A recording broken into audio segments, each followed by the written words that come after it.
Okay, to start with, I'm going to use this paper from Arsh. This is like, I guess they consider this their sketchbook, but it's not really a sketchbook because it's just basically bound paper. It's just loose. But I have a lot of tutorials that I did in here. These are some older ones. This one that had that super bloom out in California. Some wonderful flowers, some wildflowers. This was a Patreon tutorial. I think this one was also, I'm not sure. Just another little fun, another Patreon tutorial here from Italy.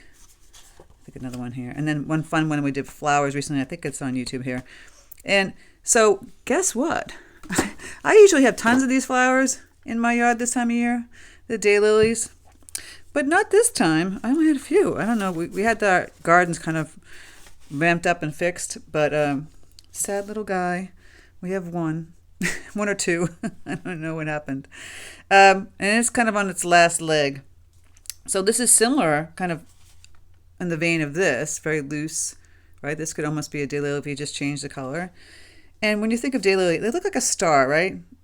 1, 2, 3. Well, they've got a layer down here, and this got 2 layers. See?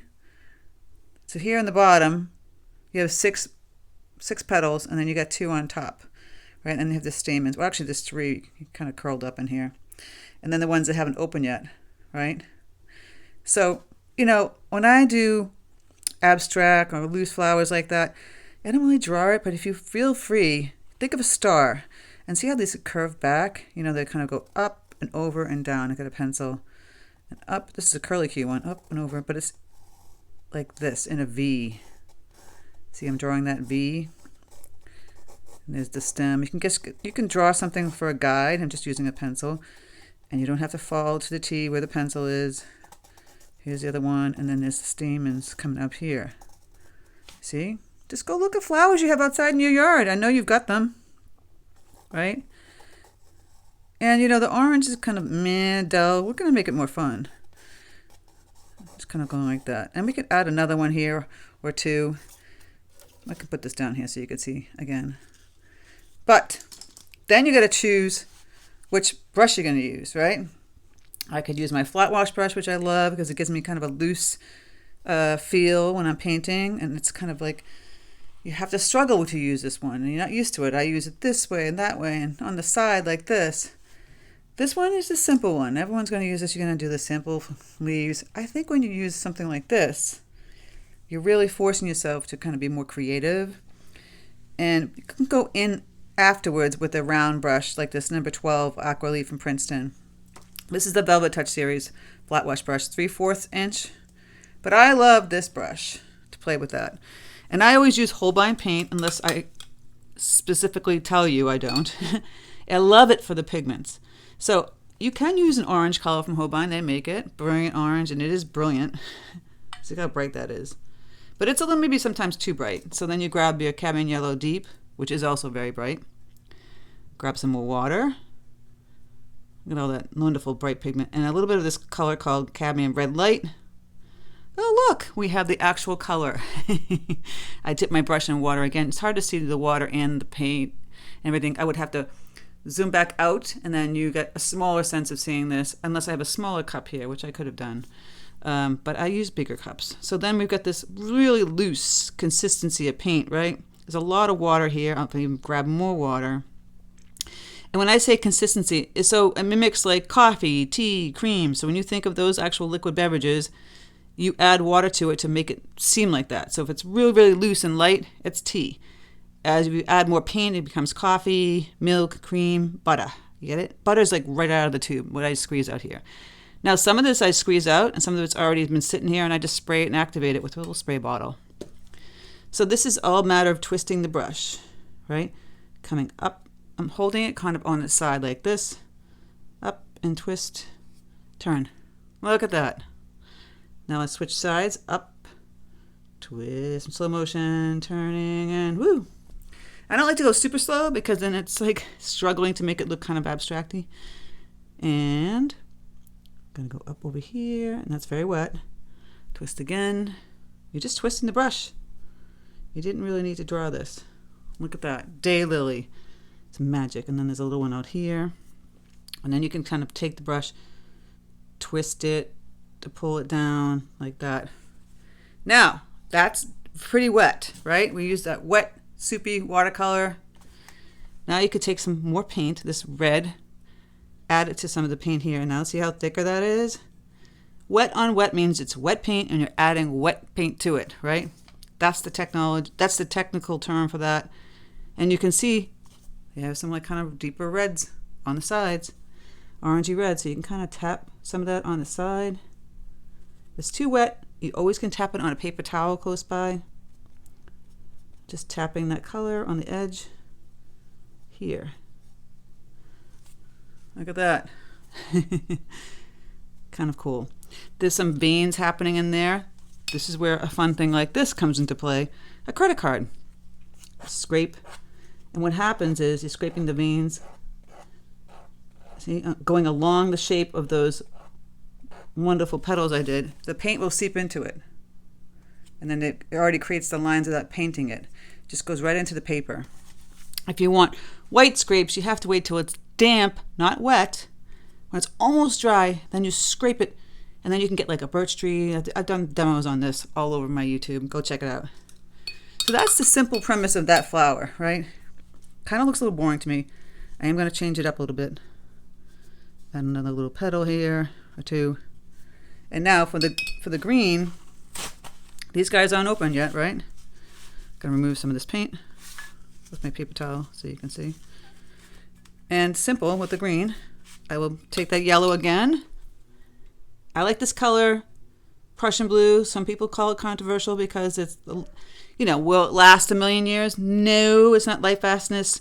But am I gonna outlive this paint? No. And it's all about learning anyway. You can always choose a different blue to outlast you. So I added the blue, a little bit of burnt umber, because I take away that blue tinge. You can go back and add some more yellow to kind of make a medium green. And see how that's pretty thick. It's not moving around. Look at, it's not moving around. You see when I talk about consistency of the paint? You add water to it. What?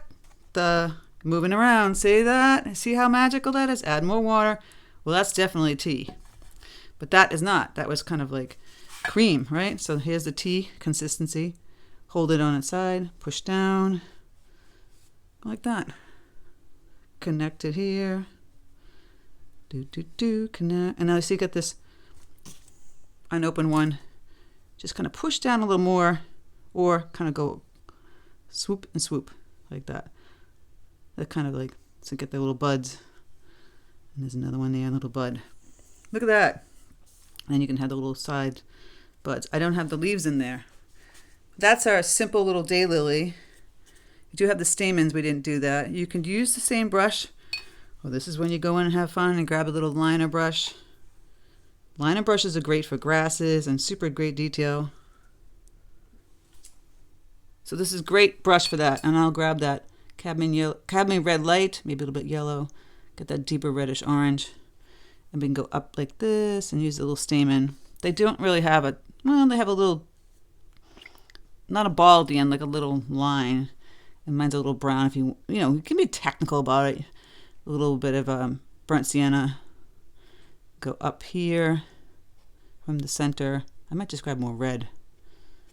And then just do a little line at the end. And those are your daylily. Look how cute. And you can use the liner brush to get some detail here. You can add a couple of little lines with the dark green on the left side. But then it's not really kind of super abstract, right? That is how I would do a simple daylily. You can grab a little bit of this color here and kind of outline it. Whoop, with the liner brush. Have fun with it. Now, we have that simple daylily. Let's have some more fun with it. Now that I showed you the basics of this, I'm going to go back and I'm going to create a stem here. And then add little doodads off that. And then I'm going to go create another little daylily that's a little bit looser. So I feel like this first one's kind of not super loose. It's just kind of hanging out there. We have the technology now that I showed you on my yellow. See what happens if you, sometimes people ask, how does it get muddy? Well, if you had other colors running into it. So what's going on here is that this is not clean enough. And I've got to clean my palette. And then grab my yellow. I can even grab this brilliant orange. Woo, is that so exciting. Much brighter. Let's play around with that color. And now that you've seen what I did before, I'm just going to have fun. Really kind of simple, faster, looser. See that? I'm kind of loving this one more than I love this one. It was a little tighter. You see the difference between the two? Tight versus not tight. Now, some people say, oh, it's so easy. It's like a little kid do it. No. There's some rhyme and reason to this baby. I'll add a little bit of red to it. Kind of turn and twist it. And we have a really kind of cool daylily that's just a really, I like this one better than this one. Do you not like this one better than this one? And maybe, I always like to do things in threes. Let's add another little one kind of here. Twist it, turn it. And then grab that little, I'm grabbing with my brush, even with the paint on there, that red, throw out. You can take the liner brush, grab that cadmium red light. Just get those stamens kind of in there. Same thing with here. Thicker right out of the tube, basically. A little bit of water to move it. But that's kind of it. And I love these better than I love this one. But really, when I say sometimes it takes 5 minutes, it takes 5 minutes. Now I'm going to go back with this Prussian blue, and I'll just mix it in my orange. Look how great that is. Don't waste it. Don't keep cleaning it. A little bit thicker paint. Across that one. You can put a bud over here. Get a little darker. And you can start to add some elements in the background. Some greens. You know, a little bit of leaves. Going like that. Woo! What happened there? Fun. Right? Now it's more interesting. This is how you build your composition. My brush is kind of separating, adding. I don't give up. I kept on playing with it, you see. And grab the blue, dark blue, a bit darker in there. Some more depth, adding in some darker color tones. So that's just your basic flower right there. You can play around a little bit more by adding some color in the background, messing with it. But that is your basic fun way of doing the daylily. Now that was more a little bit serious. This one's less serious. And I tend to love these ones better. Let me know your thoughts. Do you like this one better or this one? And don't be afraid to have showing the pencil lines if you had to draw it out. You know, I don't mind it at all. So I hope you enjoyed it. So I hope you had fun painting the daylily, very loose. Seeing that you can draw it like a little bit more serious. It was a little tight because we drew it, right? When you're not drawing, you're just playing with the brush, you get this. Now, if you're a Patreon member, you get the more abstract one, which is this one. And kind of going through like the negative painting and some lifting paint right here and having fun with that. So if you want to be a Patreon member, click the link in the description box below. I have extended tutorials, extra tutorials, and real exclusive tutorials that are on Patreon that are way more in depth than on YouTube. So if you've been painting for a while and you want to be challenged a little more, I have hour-long videos with photographs and traceables there that are really more intense than they would be here. This is where we start on YouTube and we start to progress more on my Patreon.